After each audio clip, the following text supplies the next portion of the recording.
Hey Jerry, it's Joe. I'm out front. Great, I'll be right out. Okay, see you in a second. Hey man, how are you? Good to see you. Good to see you too. Thanks for coming out.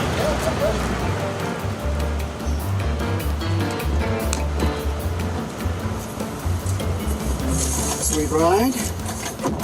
Well, Jerry, thank you so much for making the time for us. I know your schedule is packed between your role at SMU and teaching our Elevate sessions to our dealers, so I can't thank you enough for taking some time for us. How many sessions have you done so far? So we're 8 in out of 12. Wow, 8 in out of 12, so we're past the halfway mark. Absolutely. It's been a blast working with you guys. So you are a busy guy. Well, I can tell you that Lexus Eastern is sending over 150 associates to the Elevate program, so we will be in full representation there.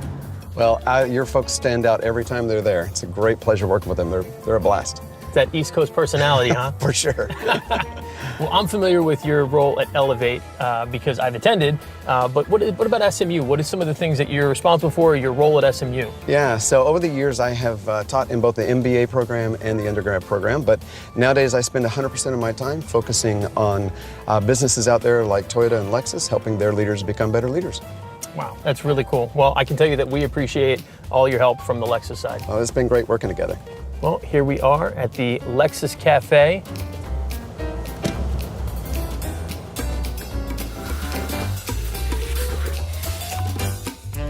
So Joe, tell me a little bit about what you all are up to in the Eastern area. So in the Lexus Eastern area, we think 2020 is going to be a big year for us. We've got a lot of initiatives in place. I actually just finished working with the team to create our 2020 vision, if you will, engage, inspire, and transform. So I know with your packed schedule, I appreciate the time you've taken. I want to just set up maybe our framework for questionings is around that engage, inspire, and transform vision. So all my questions will kind of be along in those lines, if that's okay. Yeah. Perfect. So I think employee engagement is tough for us to measure or quantify. Is there a particular research or model that you see that is really key for fostering great employee engagement? Yeah, well, when you think about engagement, really the key definition, what really is the heart of engagement is that the employee is willing and able to go above and beyond. We call that discretionary effort, and every one of our employees come to work every day with the opportunity to tap into that, and the more engaged they are, the more likely they'll tap into it. Now, to me, that's really important to you all because at the heart of omotenashi is this idea of going above and beyond. And to me, there's really a direct line right from, so if you want omotenashi, you have to have above and beyond. And if you want above and beyond, you have to have engagement. And the number one predictor of engagement is the relationship between the employee and their direct boss.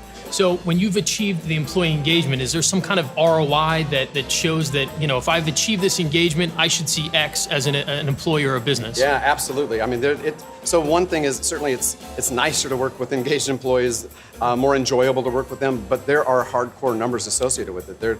And organizations that are working with employees who are more engaged, they have higher productivity, they have higher profitability, they have higher customer satisfaction, they have lower undesirable turnover. So they're really an economic drive behind this idea of engagement. Sure. And for us, that higher customer satisfaction is key to what we do. Huge. So Jerry, what do you see as some of the common mistakes that leaders might make when they're trying to inspire change with their team? Yeah, so I think sometimes that word inspire can be misunderstood.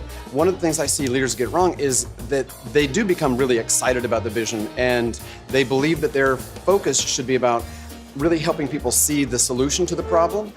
The issue with that is that sometimes people see that as a solution to which there is no problem. And you know, leaders get really focused on being solution-oriented. They get really focused on trying to motivate and inspire people into the future, which is all great, but the first piece that you got to do is really lean in on helping people understand the problem first so that they see relevance to the solution.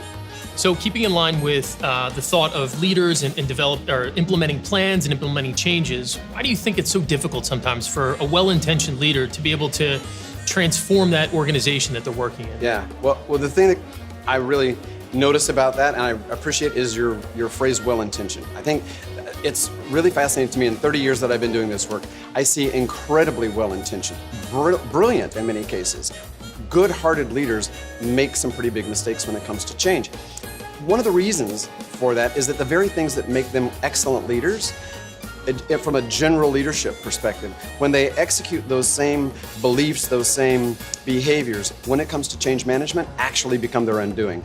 It becomes a trust-busting moment rather than a trust-building. Well, I can appreciate that, Jerry. And I know that we're a little bit short on time. Your next Elevate session is just around the corner.